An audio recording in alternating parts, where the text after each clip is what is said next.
माधूला 2 मुले असतात. त्यातील त्याचा मोठा मुलगा अजय खूप हुशार असतो अभ्यासात. नेहमी चांगले मार्क्स मिळवत असतो. त्याची स्वप्ने मोठी असतात. त्याला शिकून डॉक्टर व्हायचं असतं. याच्यासाठी तो खूप मेहनत घेत असतो. अजयच्या बाबतीत माधू आणि त्याची पत्नी अजिबात काळजी करत नसतात. त्यांना खात्री असते की तो नक्की डॉक्टर होईल. त्याची प्रत्येक गोष्ट परफेक्ट असते. सगळे निर्णय तो शांत विचार करून घेत असतो. आपला फायदा कशात आहे, तोटा कशात आहे, हा सगळा विचार तो करत असतो. पण माधवचा दुसरा मुलगा विजय याच्या अगदी उलट असतो. त्याला अभ्यासात अजिबात रस नसतो. त्याने 9वी झाल्यानंतर शाळा सोडून दिलेली असते. नुसता गावभर मित्रांसोबत फिरत असतो. काहीही कामधंदा करत नसतो. आई वडील त्याला रोज रागवत असतात, पण त्याला काही फरक पडत नाही. तो भविष्याचा कधीही विचार करत नसतो. त्यामुळे माधव आणि त्याच्या बायकोला त्याची नेहमीच काळजी वाटत असते. माधवला 8 एकर शेती असते. आजपर्यंत या शेतीवरच तो त्याचं कुटुंब चालवत होता. आणि एक दिवस अजय डॉक्टर होतो. घरात खूप आनंद होतो सर्वांना. अजयचं स्वप्न पूर्ण झालेलं असतं. तो आता चांगला पैसा देखील कमावत असतो. आई वडील त्याचं लग्न करायचं ठरवतात. एक चांगली मुलगी पाहून त्याचं लग्न करतात.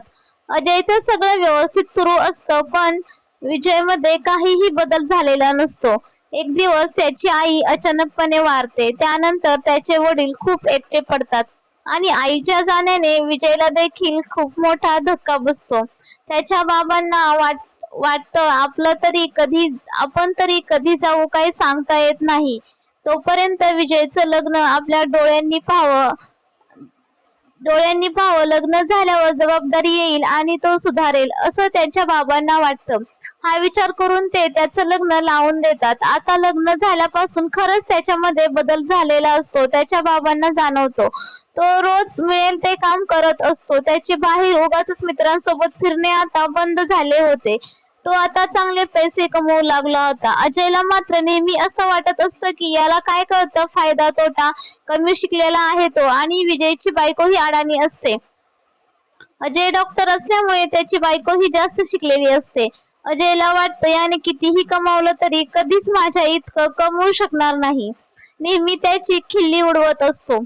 एक दिवस अजय त्याच्या बाबांना बोलतो की बाबा, मला वाटणी हवी आहे शेताची. माधव बोलतो ठीक आहे. तो ठरवतो की 4 एकर अजयला देता येईल आणि 4 एकर विजयला. अजय नेहमी फायदा तोटा पाहत असतो. तो म्हणतो ठीक आहे बाबा, पण तुम्हीही महिन्यातील 15 दिवस माझ्याकडे राहणार आणि 15 दिवस विजयकडे, तरच बरोबर वाटणी होईल. माधव बोलतो ठीक आहे. जेव्हा विजयला कळतं तेव्हा तो बोलतो दादा, सगळी शेती तुला घे आणि माझे बाबा मला दे.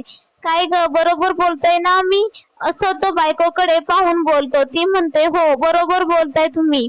जीवन जगण्यासाठी जेवढी गरज आहे तेवढा आपण कमावतो, मग बस. आई वडील पेक्षा काही जास्त किमतीचे नाही. विजय बोलतो बरं झालं ना दादा, मला तुझ्या इतकी फायदा तोटा याची समज नाही.